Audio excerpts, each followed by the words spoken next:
देखिए, सावन के महीने में या सामान्यतः भी हम सब रुद्राभिषेक करवाते हैं और भगवान शिव की कृपा प्राप्त करते हैं।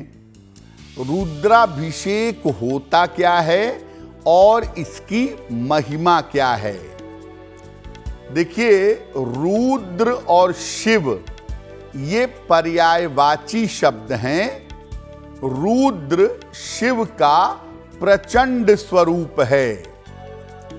भगवान शिव की कृपा से समस्त ग्रह बाधाओं का और समस्त समस्याओं का नाश हो जाता है।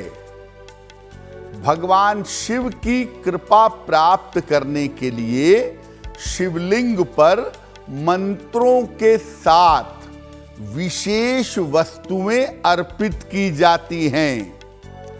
इस पद्धति को रुद्राभिषेक कहा जाता है।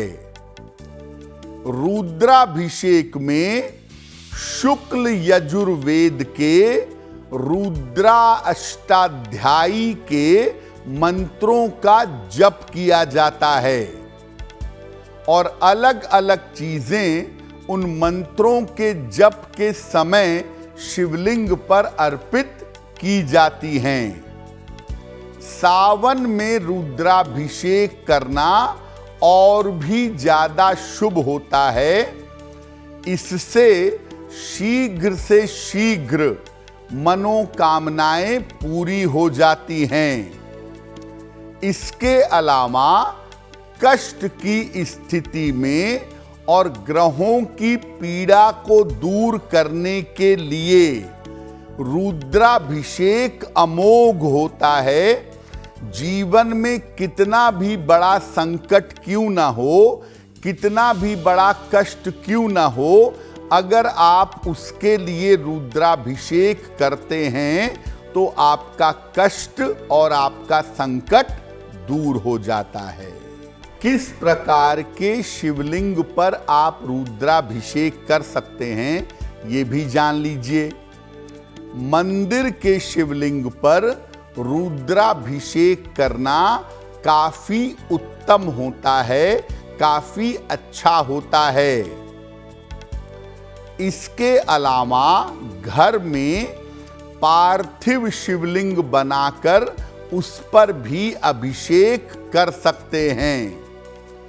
घर से ज्यादा मंदिर में, मंदिर से ज्यादा नदी के तट पर और नदी के तट से ज्यादा पर्वतों पर रुद्राभिषेक करना शुभ होता है। शिवलिंग के अभाव में अंगूठे को शिवलिंग मानकर उसका अभिषेक और उसका पूजन भी किया जा सकता है। रुद्राभिषेक जो होता है वो अलग अलग पदार्थों से किया जाता है। किस पदार्थ का क्या फल है? घी की धारा से अगर रुद्राभिषेक किया जाए तो वंश का विस्तार होता है। इक्षु रस यानी गन्ने के रस से अगर अभिषेक किया जाए तो मनोकामनाएं पूरी होती हैं, दुर्योग नष्ट हो जाते हैं। शक्कर मिले हुए दूध से अगर अभिषेक किया जाए तो व्यक्ति विद्वान हो जाता है। शहद से अगर अभिषेक किया जाए तो पुरानी से पुरानी बीमारियां नष्ट हो जाती हैं। गाय के दूध से अगर अभिषेक किया जाए तो आरोग्य की, अच्छे स्वास्थ्य की प्राप्ति होती है। शक्कर मिले हुए जल से अभिषेक करने से संतान की प्राप्ति सरल हो जाती है। भस्म से अभिषेक करने से व्यक्ति मुक्ति और मोक्ष प्राप्त कर लेता है। सरसों के तेल से भी शिव जी का अभिषेक किया जाता है, लेकिन ये मारण प्रयोग है। सामान्यतः शिव जी का अभिषेक तेल से नहीं करना चाहिए।